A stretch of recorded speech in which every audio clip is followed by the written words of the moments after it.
नमस्कार, loud India TV में आपका स्वागत है। हम लाउड इंडिया टीवी को आप इसलिए देख रहे हैं क्योंकि हम वो विषय उठाते हैं जिन विषयों को हिंदुस्तान का बाकी पत्रकारिता जगत या जिसे हम मीडिया कहते हैं वो अछूता अनदेखा छोड़ देता है। परिणाम ये होता है कि एक परंपरा होती है किसी भी चीज के चलने की, और जो वारिस हो उसे अगर अपनी परंपराओं का ध्यान न हो, अपनी विधाओं का ध्यान न हो, अपने विषयों का ध्यान न हो, किसी की भी साथ, किसी भी विधा के साथ आप जा सकते हैं, किसी भी परंपरा के साथ आप जा सकते हैं, पर आपको ज्ञान तो होना चाहिए कि हमारे परिवार में क्या क्या हुआ। मैं मीडिया को एक परिवार मानता हूं। हमारे बीच में ऐसे लोग हुए हैं, आज हम एक विशेष अतिथि का आपसे परिचय करा रहे हैं, श्री आनंद स्वरूप वर्मा। मैंने इनके परिचय में अपनी पोस्ट में लिखा था, जिसको लोगों ने बहुत पसंद किया। क्यों पसंद किया मुझे नहीं मालूम। मैंने लिखा था कि आनंद स्वरूप वर्मा पॉपुलर श्रेणी के पत्रकार नहीं है, जैसे पत्रकार आप टेलीविजन पर एंकर के नाम पे देख रहे हैं। मेरा मानना है वो पत्रकार नहीं है, वो एंकर हैं। जैसे अखबारों में कुछ पद ऐसे होते हैं, सब एडिटर होता है, ये पत्रकार नहीं होते हैं। ये पत्रकार के लिखे को संवारते हैं और लोगों के सामने सही ढंग से प्रस्तुत करते हैं। एंकर का काम अपने जर्नलिस्ट की खबरों को जैसी वो लाया है वैसी सामने रखना।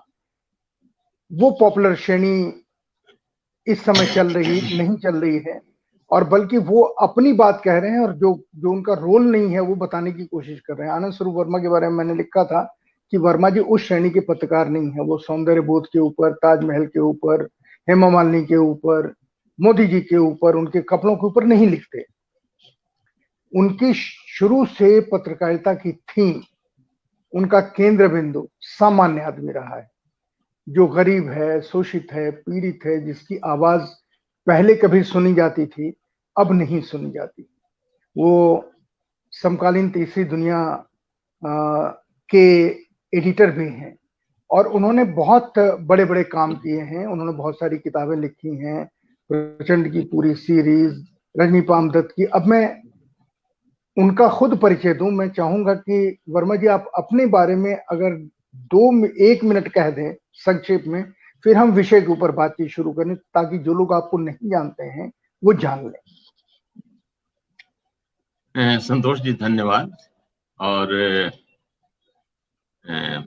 मुझे थोड़ा आश्चर्य हुआ जब अपने इस कार्यक्रम के लिए आपने मुझे चुना, क्योंकि मैं तथाकथित मेन स्ट्रीम मीडिया का पत्रकार तो नहीं, और आपने बताया भी। अब ये बड़ा कठिन काम है जो आपने कहा। हालांकि आप के कार्यक्रम में मैं देखता हूँ लोग अपने बारे में बताते हैं। मैं अपने बारे में इतना ही बता सकता हूँ कि 1966 में मैंने पत्रकारिता की शुरुआत की गोरखपुर से। और वो भी मुझे इसलिए याद है कि 1966 का मेरे पास एक प्रमाण पत्र है उस अखबार का, जिसमें मैं ट्रेनी जर्नलिस्ट के रूप में भर्ती हुआ था। वो गोरखपुर से बड़ा महत्वाकांक्षी अखबार निकल रहा था। बनारस के आज अखबार को काउंटर करने के इरादे से। हिंदी दैनिक उसका नाम था। उसके संपादक एक बापट जी थे जो बाबूराव विष्णु परारकर के शिष्य थे। तो उसमें बहुत सारे लोगों की भर्ती हुई थी, मैं भी उसमें था। तो मैं मान सकता हूँ कि उन्हें उसके बाद से और मैंने कुछ किया ही नहीं पत्रकारिता के अलावा। तो 1966 से मेरी पत्रकारिता की शुरुआत हुई। 1969 में मैं दिल्ली आ गया, और दिल्ली में 1970 से 74 तक मैं आकाशवाणी में था, आकाशवाणी के हिंदी समाचार विभाग में। 1974 में मुझे आकाशवाणी से निकाला गया। उसके बाद से अब तक मैंने केवल एक नौकरी की, और वो भी इत्तेफाक से कर ली। और 1983 से 1985 तक सहारा में, लखनऊ जाकर के उनका एक साप्ताहिक निकल रहा था, शान सहारा। उसमें तड़ित कुमार संपादक थे और मैं उनके साथ एक संयुक्त संपादक के रूप में। तो एक तरह से सारा काम मैं ही देख रहा था संपादक का। बाकी मेरा समय फ्रीलांसिंग में ही एक पत्रकार, एक एक्टिविस्ट पत्रकार के रूप में मैं काम करता रहा हूं। और 1980 में समकालीन तीसरी दुनिया का प्रकाशन शुरू किया।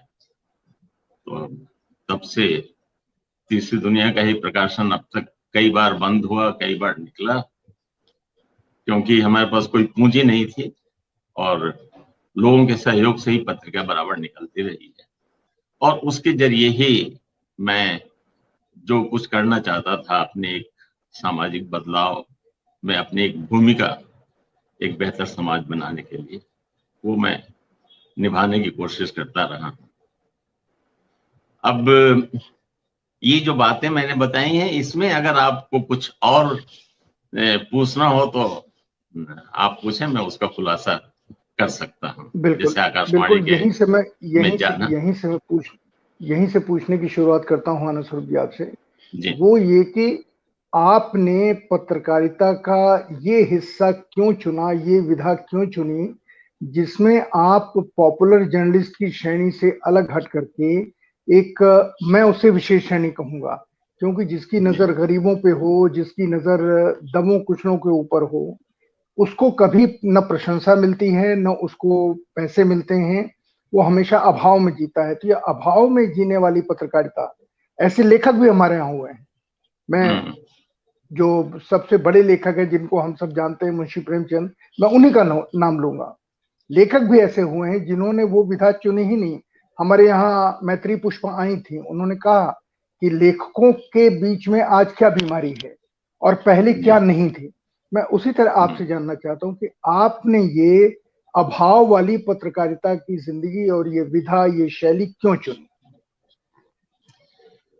देखिए, ये चुनने का सवाल नहीं था। मतलब जैसे कई चीजें हों जिसमें से कि मैं ये करूं या यह न करूं।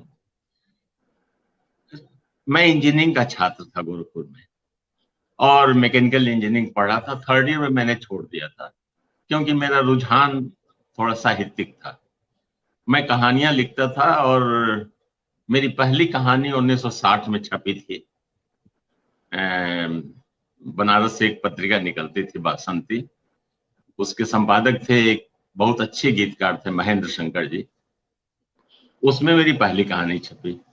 उसके बाद साप्ताहिक हिंदुस्तान, नई कहानी, नई कहानियां, कहानी, जितनी पत्रिकाएं थी सब में कुल मिला के 12-14 कहानियां छप चुकी थी जब मैं दिल्ली आया।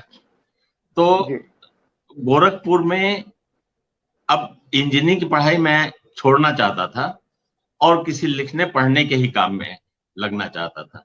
उसमें पत्रकारिता का कोई स्कूल नहीं होता था जहां पत्रकारों को प्रशिक्षण दिया जाए। बिल्कुल बिल्कुल। तो मैं जब हिंदी दैनिक निकलना शुरू हुआ और उसके लिए लोगों की खोज शुरू हुई तो मैंने अपने को वहां भर्ती करा लिया, मतलब इंटरव्यू दिया और सेलेक्ट हो गया। तो वहां पर पत्रकारिता करते समय मेरा संपर्क उसमें उस अखबार में शिवमंगल सिद्धांतकर भी थे, वो भी पटना से आए थे। और पटना से एक सज्जन और आए थे जिनका नाम था बाल मुकुंद राही। वो बहुत पॉलिटिकल व्यक्ति थे जिनकी 1984 में शायद MCC माओइस्ट कम्युनिस्ट सेंटर के लोगों ने उनका गला काट करके उनकी हत्या कर दी पटना के पास।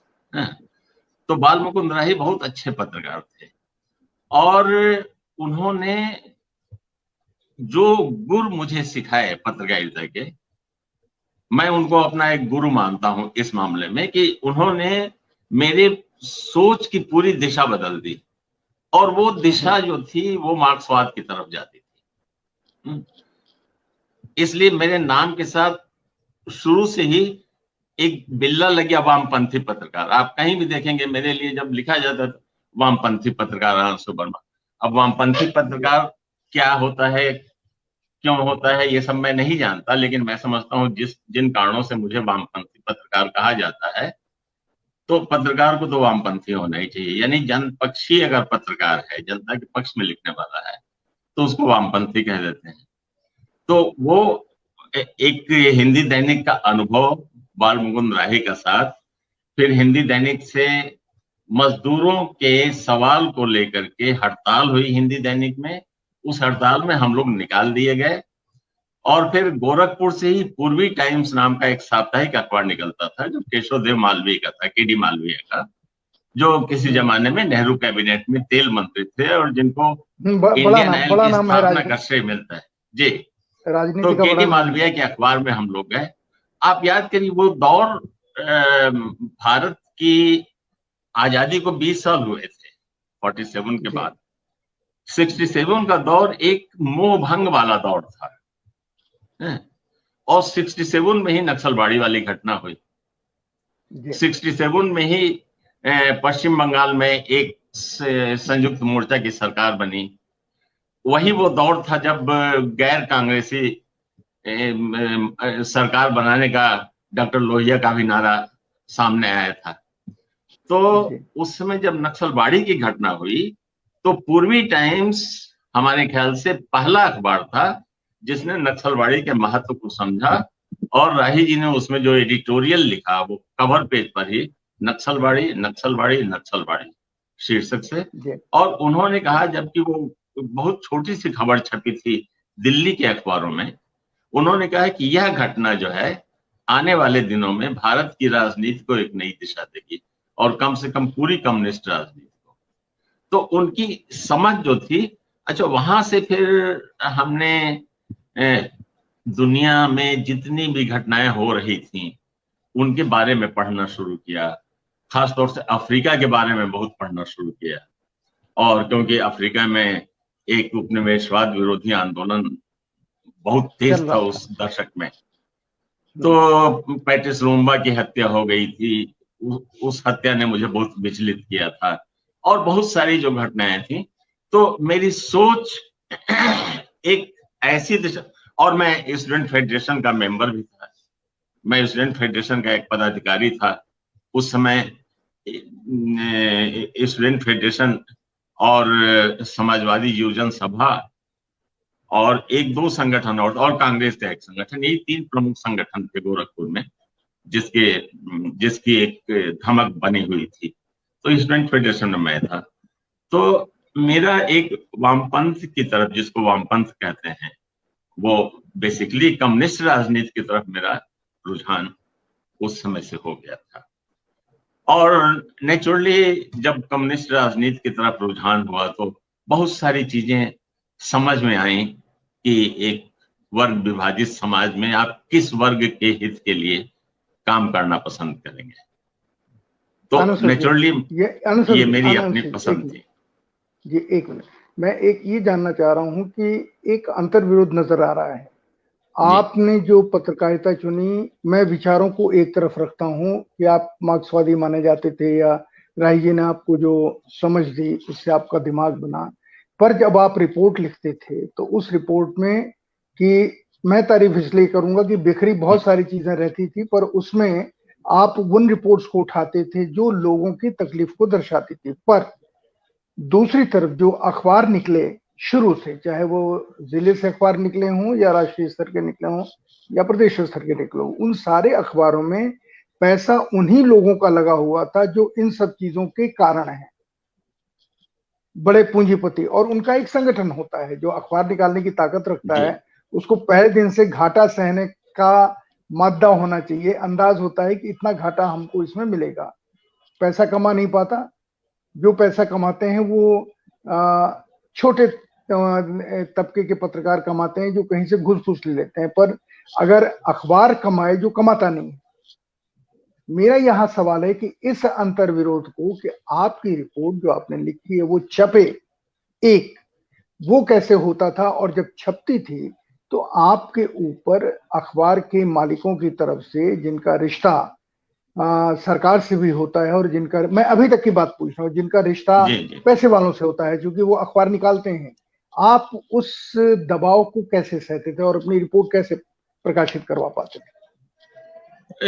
मेरी जो भी रपटें छपती थी वो मेरिट की वजह से। जैसे आप खुद संपादक रह चुके हैं और आपने भी मेरी बहुत सारी रिपोर्ट्स छापी हैं चौथी दुनिया में। जैसे नेपाल पर मैंने काफी लिखा, अफ्रीका शुरू करते हैं, अफ्रीका पर मैंने काफी लिखा, क्योंकि अफ्रीका पर कोई नहीं लिखता था, अफ्रीका के बारे में किसी को कोई जानकारी नहीं थी। अफ्रीका एक डार्क कॉन्टिनेंट के रूप में, असभ्य और अपढ़ लोगों के कॉन्टिनेंट के रूप में ही कम से कम हिंदी भाषी समाज में तो जाने जाता। क्योंकि मैंने जब नेल्सन मंडेला के बारे में लिखा था, उस समय नेल्सन मंडेला को जेल में गए केवल 7 वर्ष हुए थे। 1963 में वो गए थे और 1970 में मेरा पहला लेख नेल्सन मंडेला पर छपा था। बहुत सारे संपादकों को भी उस समय तक ये नहीं पता था कि नेल्सन मंडेला किसी व्यक्ति का नाम है या किसी देश का नाम, लैटिन अमेरिका के। तो बिल्कुल सही कह रहे हैं, बिल्कुल सही कह रहे हैं। वो जरूरत उस समय संपादकों तो एक तरफ छोड़ दीजिए, अंग्रेजी का जो पाठक था उसने शायद नेल्सन मंडेला का नाम सुना था, पर हिंदी का पाठक तो पूर्णतः शून्य था। उसको कुछ नहीं पता था कि नेल्सन मंडेला किस देश के हैं, वहां क्या आंदोलन चल रहा है, क्यों ब्रिटिश सरकार ने उनको, गोरों ने जेल में डाल रखा है। बिल्कुल सही आप कह रहे हैं। और नेल्सन मंडेला 27 साल तक जेल में थे। 7 वर्ष जब हुआ था मैं लिखा था, और 20 साल तक लगातार मैं उनके बारे में लिखता रहा और लिखता ही नहीं रहा।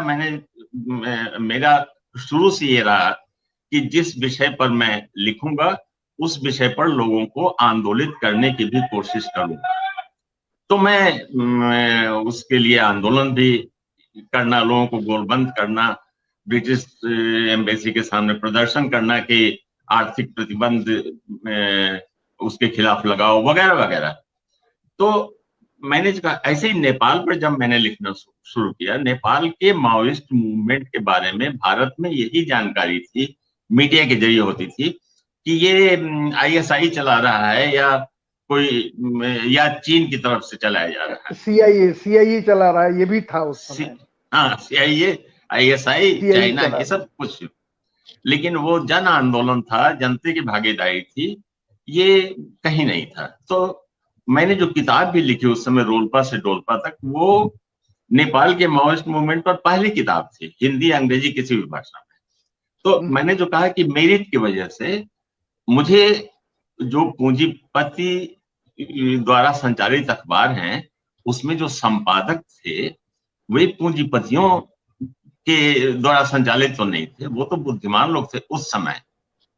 मैं आज की बात नहीं कर रहा हूं, लेकिन वो एक दौर था। मुझे रघुवीर साहब ने खूब छापा, 5 साल तक मैं लगातार दिनमान में छपता रहा, क्योंकि प्रभाष जोशी ने खूब छापा। और इन विषयों पर चूंकि मैं परिश्रम करता था और उसको, इसीलिए मैंने कहा कि ये मेरे पर छपता था। हाँ, वो पूंजीपति लोग जो हैं वो मुझे संपादक बनाने की गलती कभी नहीं करते। लेख छापने का तक तो ठीक है, लेकिन संपादक बनाने की गलती नहीं करते। हालांकि वो गलती 2-3 बार 2-3 लोगों ने की, जिसे मैंने खुद स्वीकार नहीं किया। केवल सुब्रत राय का वो अनुरोध स्वीकार कर लिया था, और उसकी वजह भी ये थी कि सुब्रत राय भी गोरखपुर के थे। हमारे कुछ संपर्कों से उन्होंने दबाव डलवाया, तो मैं 2 साल के लिए चला गया। मैं दिल्ली में ही था। दिल्ली के मेरे 2 साल तक मकान का किराया देता रहा। मैंने मकान खाली नहीं किया कि 1 साल के लिए जा रहा हूं, लेकिन 2 साल रहा। तो उस अखबार में और जो भी काम मैंने किया वहां, उससे भी मुझे काफी संतोष मिला, क्योंकि बहुत अच्छे पत्रकार नौजवान वहां मिले। घटनाएं कुछ ऐसी हुई जिन पर मुझे काम करने का एक मौका मिला। तो यही रहा है। मैं आपने जो उस समय पत्रकारिता की, दिल्ली में रह करके, अभी भी दिल्ली में हैं आप, उसके असर का एक परिणाम तो निकला होगा, क्योंकि एक हमारे साथ पत्रकार हैं वीर सेंगर जी, जिन्होंने काफी अच्छा काम किया है। उन्होंने एक उनका छोटा सा मैंने नोट देखा, उनका वो नोट परम भक्ति से ओतप्रोत था कि आप उनके महादेवता हैं, आप वो आपके भक्त हैं।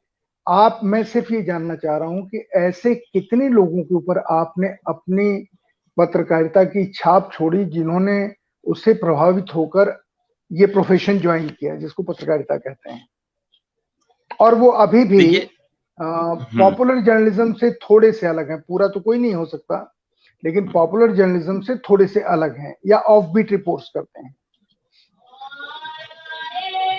देखिए, सेंगर जी का वह नोट मैंने भी देखा, और ये सेंगर जी ने जितनी प्रशंसा में बात कही है, मैं अपने को उतना काबिल नहीं मानता, लेकिन खैर उनकी ये भावना है, मैं उसका सम्मान करता हूं। सेंगर जी ने बहुत अच्छा काम किया था उस समय, और मतलब वो किसी भी ऐसी रिपोर्ट के लिए तुरंत तैयार हो जाते थे जो काफी कठिन लगता था, जिसमें से आप भी इन्वेस्टिगेटिव जर्नलिज्म पर काफी जोर देते रहे हैं, और इन्वेस्टिगेटिव जर्नलिज्म और फॉलोअप, इन दोनों पर मैं भी बहुत जोर देता रहा। फॉलोअप पर तो मैं बराबर जोर देता रहा, लेकिन समकालीन तीसरी दुनिया में मैं वो नहीं कर सका, इसलिए कि एक स्टोरी मैंने कराई थी, बेलछी वाली स्टोरी जो थी, जब 1978 में वहां दलितों का नरसंहार हुआ था, भूमिहीन मजदूर किसानों का, और फिर इंदिरा गांधी हाथी पर चढ़ करके गई थी, आपको याद हुआ बेलछी वाला कांड। अच्छे तरह तो 20 साल बाद मैंने, बिल्कुल, हाँ, बिल्कुल 20 साल बाद मैंने नवेंदु से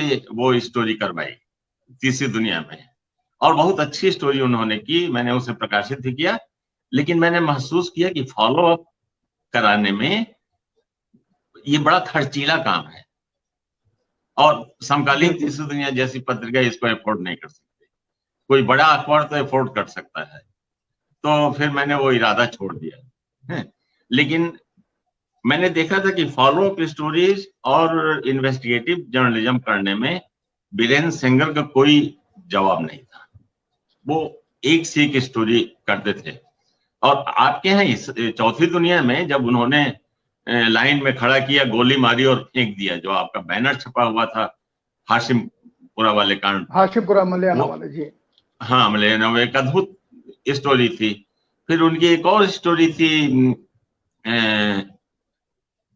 दलदल में दलितों की राजनीति, वो भी बहुत अच्छी स्टोरी थी। ऐसी बहुत सारी। जब आप फॉलोअप स्टोरी का ध्यान करते हैं तो मैं उनकी, चूंकि वो हमारे साथ रहे लेकिन अब डीएलए के संपादक भी हुए बाद में, मैं उनकी एक रिपोर्ट याद करता हूं से फॉलोअप स्टोरी के रूप में। वो था टिकैत का आंदोलन। उस आंदोलन को जिस शिद्दत के साथ, हाँ, जिस शिद्दत से किसानों के आंदोलन को वीरेंद्र सेंगर ने लगातार महीनों तक कवर किया, वो प्रक्रिया की धरने में साबित हो। पर आज सेंगर साहब ने कहा वीरेंद्र सेंगर जैसे लोग आपके कितने और शिष्य निकले। हाँ, नहीं शिष्य तो नहीं, लेकिन मुझसे थोड़ी बहुत जो प्रेरणा लेकर के जिन लोगों ने काम किया, उनमें सेंगर जी का तो नाम है ही है, राजेश जोशी जो अभी बीबीसी में अभी तक थे, फिर ये एक और बहुत अच्छे पत्रकार थे जिनका एक दुर्घटना में निधन हो गया, जयप्रकाश शाही। हाँ। और आप जानते होंगे जयप्रकाश शाही थे, अच्छी तरह अमृत प्रभात। हाँ, तो जयप्रकाश शाही मेरा बहुत, मतलब वो खुद भी कहा करता था मेरे बारे में, मुझसे ही प्रशंसा। मधुकर उपाध्याय थे, और अब पता नहीं ये लोग माने या ना माने, लेकिन ये लोग कहते ही रहे, उर्मिलेश हैं, अभय कुमार दुबे हैं, विनोद अग्निहोत्री मेरे बहुत प्रशंसक रहे हैं मेरी पत्रकारिता के। तो ऐसे बहुत सारे लोग हैं जिनको, जिन व्यक्तित्वों के नाम आपने लिए, जिन जर्नलिस्टों के, ये सब तो ऐसे जर्नलिस्ट हैं जो अपनी अपनी जगह पे उजाला कर ही रहे हैं। अब इसके आगे का सवाल कि जो पत्रकारिता आप कर रहे थे दिल्ली में रह करके, जिस तरह से, उसके बराबर में कौन कौन अखबार या पत्रिकाएं ऐसी थीं जो थोड़ी सी, ज्यादा तो हो ही नहीं सकती, थोड़ी सी जनाभूमिक पत्रकारिता कर रहे थे और उनका लोगों के ऊपर कोई असर हो रहा था क्या? देखिए, अखबार तो ऐसा मुझे कोई ऐसा अखबार याद नहीं आता, लेकिन एक लंबे समय तक जनसत्ता ने वो भूमिका निभाई थी, क्योंकि जनसत्ता में जनसत्ता एक विभिन्न विचारों का अमलगमेशन था। और प्रभाष जोशी जी की पत्रकारिता एक अपने ढंग की पत्रकारिता थी। उनके विचारों से मेरी बराबर असहमति रही, चाहे वो सती प्रथा वाला मामला हो या भारत की वर्ण व्यवस्था के बारे में उनका जो नजरिया हो, उनके उससे अलग हट करके एक प्रोफेशनल पत्रकार के रूप में उन्होंने अच्छा काम किया था। और उसकी रिपोर्ट जैसे जिसमें दिल्ली में दंगे हो रहे थे सिख विरोधी, आलोक तोमर की शानदार और राकेश कोहरवाल की भी बहुत अच्छी रिपोर्ट छपी थी। और वो ऐसी रिपोर्ट्स थी कि जिसके शीर्षक नहीं भूलते हैं, अब यहाँ कोई नहीं है सिर्फ कुत्ते बोलते हैं, आलोक तोमर की एक रिपोर्ट थी। ऐसी बहुत सारी रिपोर्ट्स उसमें छपी और जनसत्ता इसी वजह से एक प्रतीक बन गया था कुछ ऐसे लोगों का जो कंधे पर थैला लटकाए, अगर कहीं जा रहे हो, दिखाई दे रहे हो, तो कोई व्यंग करने में कहता है वो जनसत्ता जा रहा है। तो यानी मतलब एक ऐसा पत्रकार या ऐसा अखबार जो जनता के बारे में सोच रहा हो।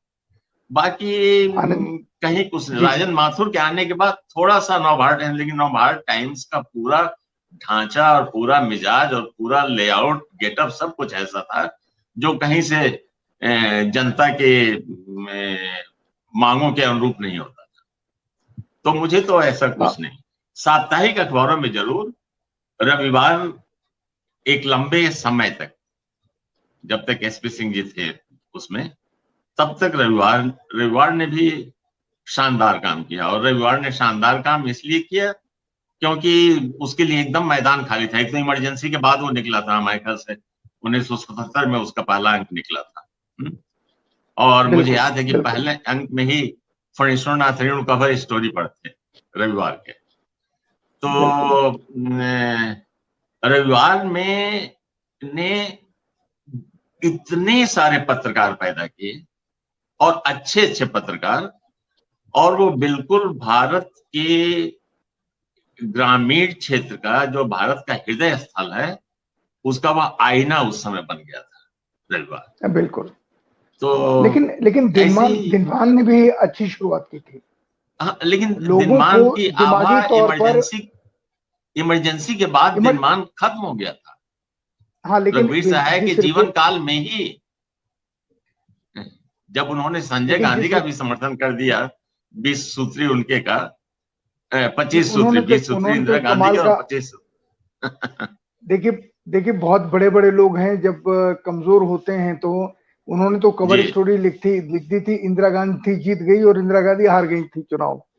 तो इसका मतलब है कि पहले ही स्टोरी बन के तैयार हो गई थी। लेकिन फिर भी ये बड़े लोग हैं, क्योंकि इन्होंने भी बड़े बड़े लोगों को जन्म दिया, और खासकर अज्ञे जी और रघुवीर जी ने मिलकर के हिंदी जगत में, हिंदी की दुनिया में जो समाचार और विश्लेषण के प्रति उत्कंठा पैदा की, लोग उसका इंतजार करते थे।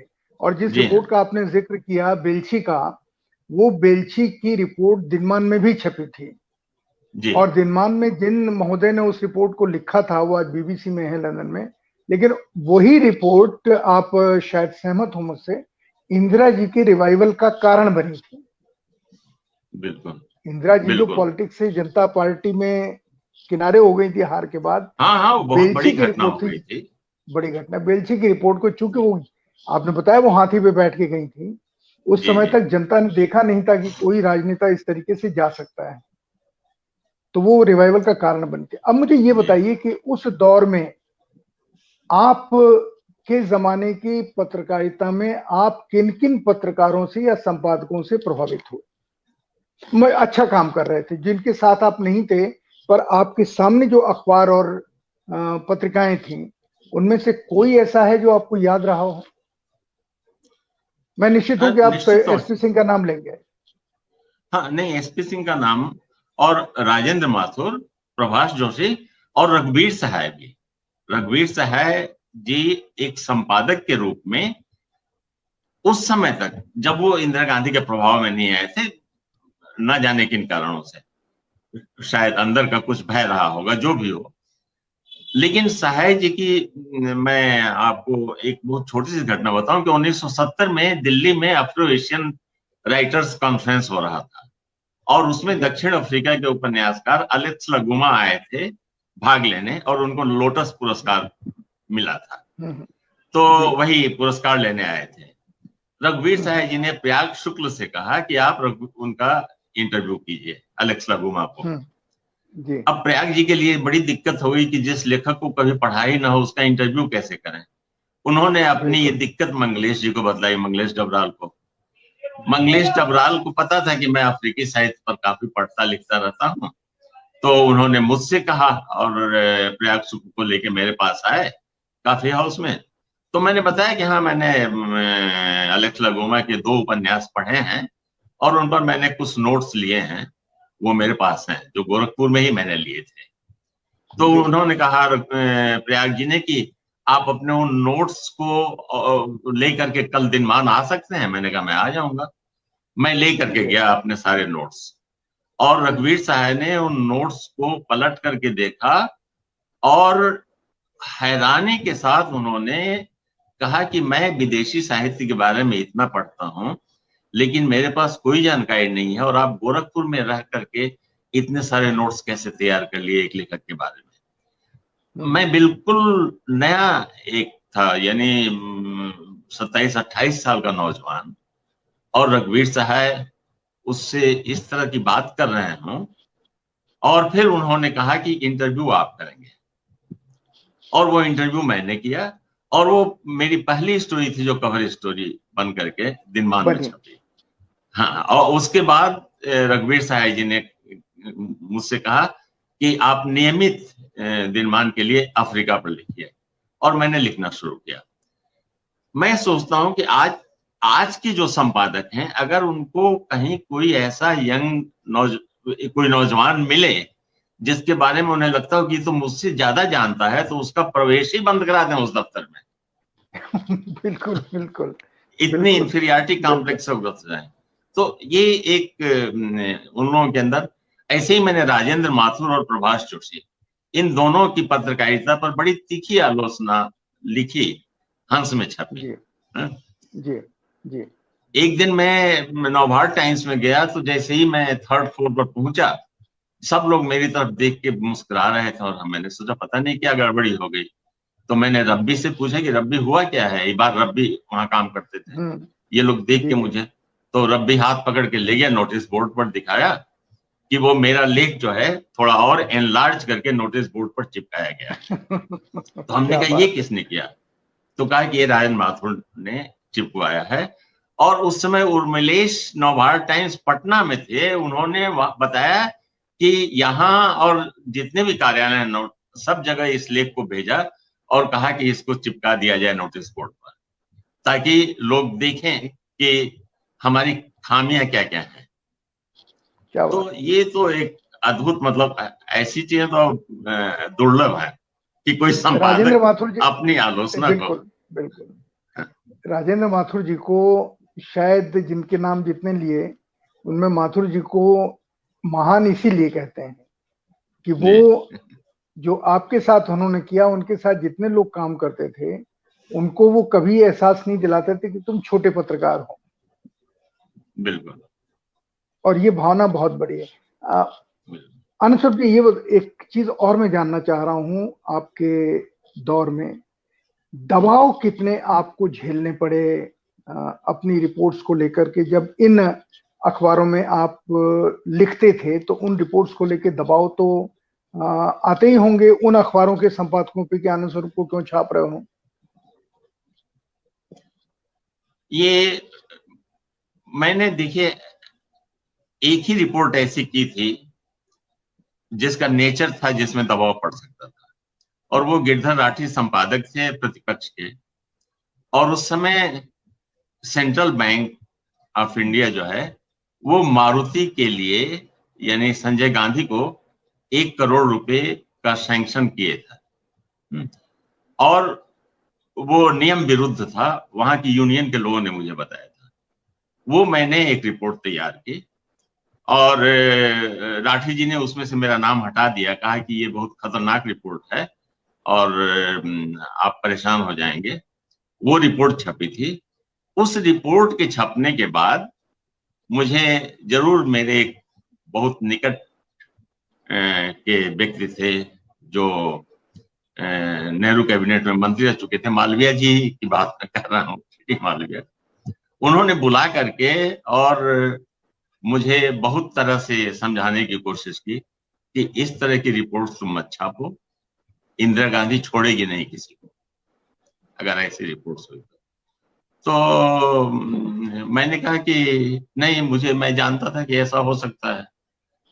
तो ऐसी बाकी जो मेरी रिपोर्ट्स होती थी, जैसे दक्षिण अफ्रीका के चुनाव को मैंने कवर किया, नेपाल पर लिखा, उस पर बहुत ज्यादा ये लोग परेशान नहीं होते थे, लेकिन नेपाल की रिपोर्ट पर तो लगातार यहाँ की इंटेलिजेंस जो है मेरे पीछे पड़ी रही। मुझे गिरफ्तार भी किया गया था एक बार, वहां त्रिवेणी कला संगम में एक बैठक हम कर रहे थे जिसमें मैं, गौतम नवलखा, पंकज सिंह, बहुत सारे लोग, सारे आज की भाषा में सारे देशद्रोही पत्रकारों के नाम आप सारे देशद्रोही लोग थे। तो नेपाल पर अच्छा, मुझे ये नहीं वर्मा जी, मैं आपको एक घटना की आपको याद नहीं होगा, और सुरेन जी इतने बड़े पत्रकार थे, कितने अच्छे व्यक्ति थे, उन्होंने आपको बताया नहीं होगा। सुब्रत राय आपके नवभारत टाइम्स गए, आपके एडिट पेज पे लेख सुरेन जी छापते थे नवभारत टाइम्स में जी। सुब्रत राय, मैं जब निकल रहा था सुरेन जी के कमरे से, मैं मिलने जाता था क्योंकि मेरे पत्रकारिता में गुरु वो थे। मैं उनसे मिलने के लिए उनके कमरे के अंदर घुसा और वहां से एक लंबा चौड़ा आदमी अच्छे व्यक्तित्व का बाहर निकला। सुरेन जी अंदर बैठ के मुस्कुरा रहे थे। मैं बैठा तो मैंने पूछा, आप मुस्कुरा रहे हैं और ये क्या कोई जोक हुआ है क्या, क्यों? उन्होंने कहा, अभी जो निकल के गया है आदमी, इसको पहचानते हो? मैंने कहा नहीं। कहा सुब्रत राय है। मैंने कहा अच्छा। तो सुब्रत राय से कहने लगे, बातचीत जानते हो क्या हुई? मैं उनका थोड़ा मुंह लगा था, बात लेते थे। मैंने क्या हुई? कहने लगे, ये मुझे कहने आए थे कि आप ये जो लेख छाप रहे हैं आनंद स्वरूप वर्मा के, वो बंद कर दीजिए। तो मैंने कहा क्यों बंद कर दूं? कहा इसलिए बंद कर दीजिए कि वो सही नहीं है। तो उनका क्या, आप अपने खंडन भेज दीजिए, मैं उसे छाप दूंगा। नहीं, खंडन नहीं, उससे काम नहीं चलेगा। फिर आप और रिपोर्ट छापेंगे, वो और खंडन भेजेंगे, मैं और खंडन भेजूंगा, उससे मेरा कद घटेगा।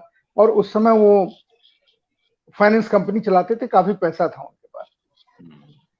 सुरेन जी ने कहा, मैंने उनसे हाथ जोड़ लिए। मैंने कहा कि ये तो मैं नहीं कर सकता, क्योंकि ये मेरा संपादकीय दायित्व है, जो सही चीज होगी वो मैं छापूंगा, अगर गलत है तो आप कॉन्ट्राडिक्शन कर दीजिए, मैं उनसे जवाब मांग लूंगा। सुब्रत राय ने उस समय सुरेन जी से कहा कि मिस्टर सिंह, आपको बहुत अभिमान है अपनी पत्रकारिता पर, मैं नया अखबार शुरू कर दूंगा नवभारत टाइम्स के मुकाबले।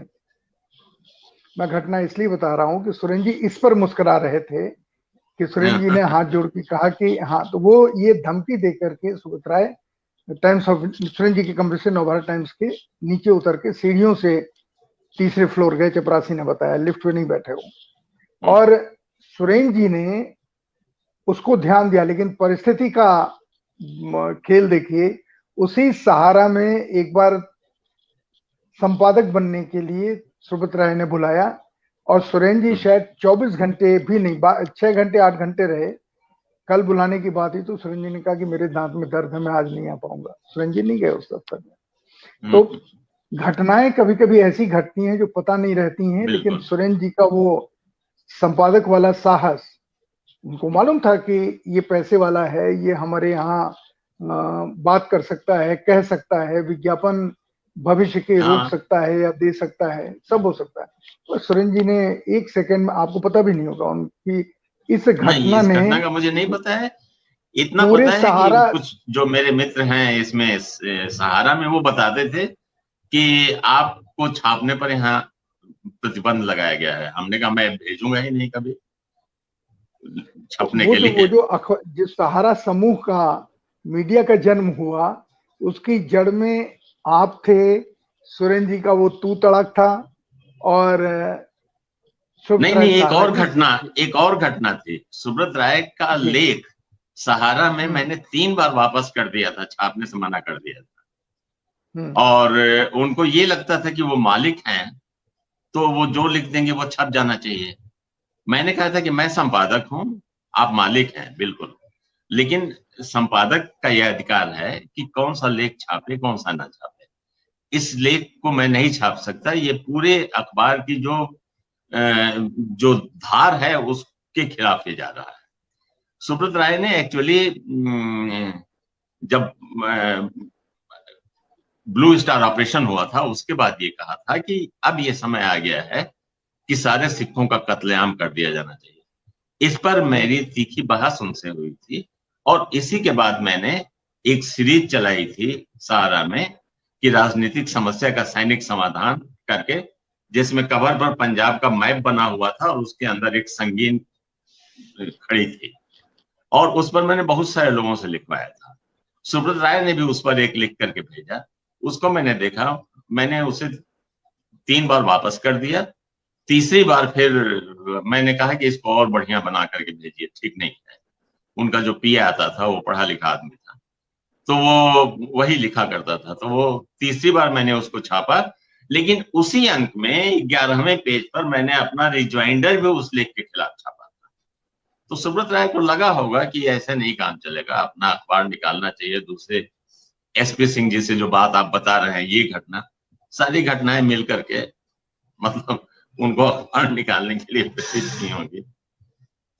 अब मैं आखिरी सवाल आपसे पूछता हूं अनुस्वरूप जी, वो आखिरी सवाल है कि आज के पत्रकारिता के स्वरूप को लेकर के आपकी टिप्पणी क्या है, आपकी जैसे सोचने वालों की टिप्पणी क्या है? हम उस समय सही थे पत्रकारिता के शैली में, या आज हम सही हैं? क्योंकि दोनों सही तो नहीं हो सकते।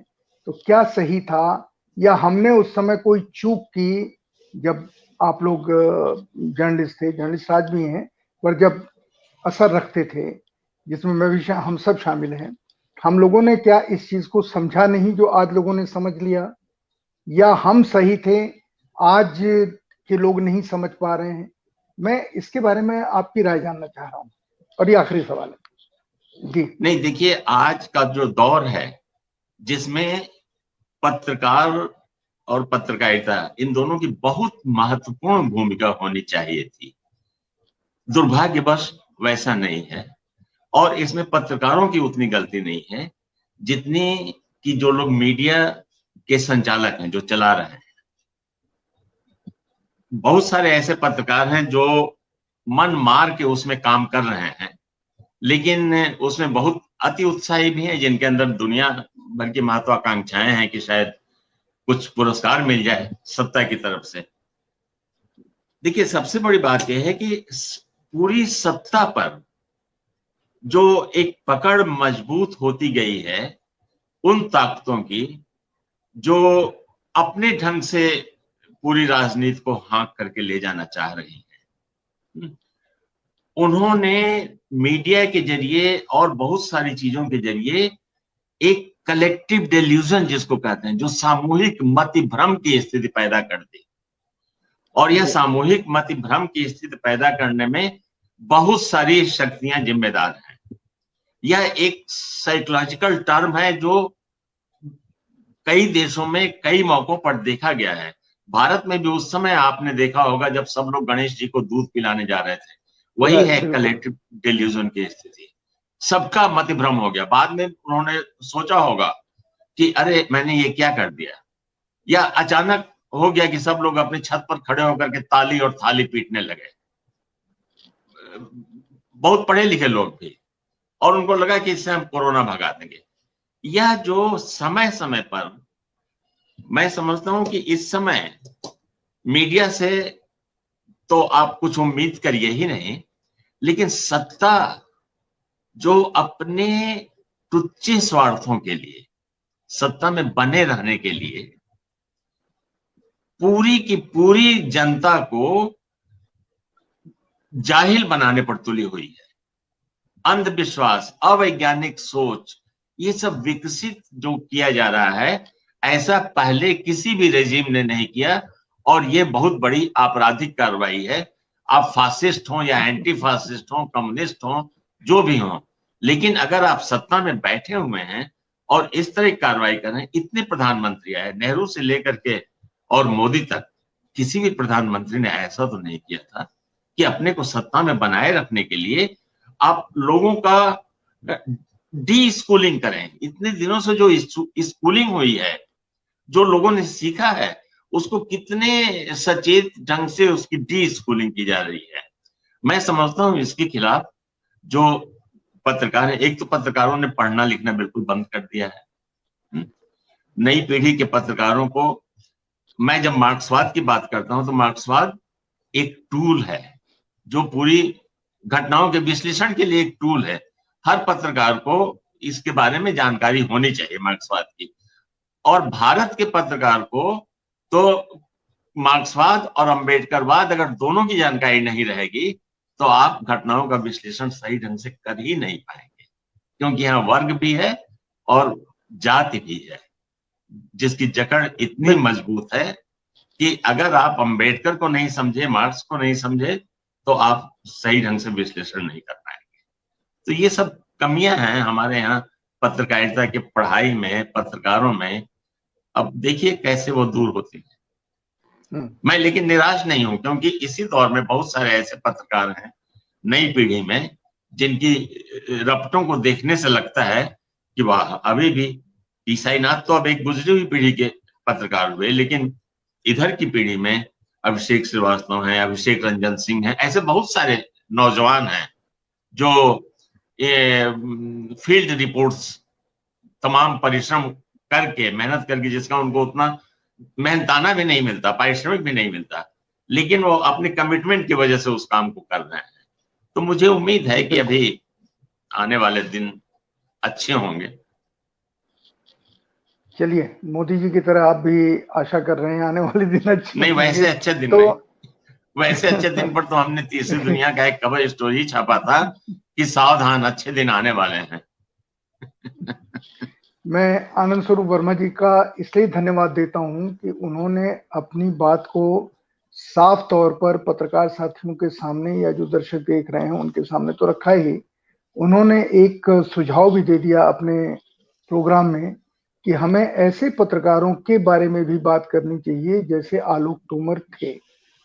आलोक ने जिन जिन लोगों के साथ उनका रिश्ता रहा, सब आलोक की पत्रकारिता की धार से और शैली से, भाषा से उनकी इतने प्रभावित थे। आलोक जैसे लोग जो हमारे बीच में अब नहीं हैं, उनके बारे में भी याद करना चाहिए, ऐसा मुझे लगता है, और उनके जानने वाले लोगों को बुलाना चाहिए। उदयन शर्मा उनमें से एक है। सुरेंद्र जी ने रिपोर्ट नहीं लिखी, लेकिन सुरेंद्र जी जैसे संपादकों को, या रघुवीर जी जैसे संपादकों को, राजेंद्र माथुर जी जैसे संपादकों को, और प्रभाष जोशी जैसे संपादकों के क्रियाकलाप, उनकी सोच, उनका प्रभाव क्या पड़ा, इसके बारे में भी हमको बातचीत करनी चाहिए, ऐसा मुझे लग रहा है। और मैं कोशिश करूंगा कि मैं ये कर सकूं और उनको जानने वाले 3-4 लोगों के साथ बैठ करके आपके सामने उनकी बातचीत सुनवा सकूं। अनंत स्वरूप वर्मा जी, बहुत बहुत धन्यवाद, आपने वक्त दिया। मैं आपको परेशान करता रहूंगा जिनका मैंने जिक्र किया इस तरह के विषयों के ऊपर, और आशा है आप हम लोगों के सामने इसी स्नेह के साथ आते रहेंगे। आप सबको धन्यवाद, और आपको भी बहुत धन्यवाद, आपने समय दिया मुझे ये बातें कहने के लिए। धन्यवाद। धन्यवाद, नमस्कार।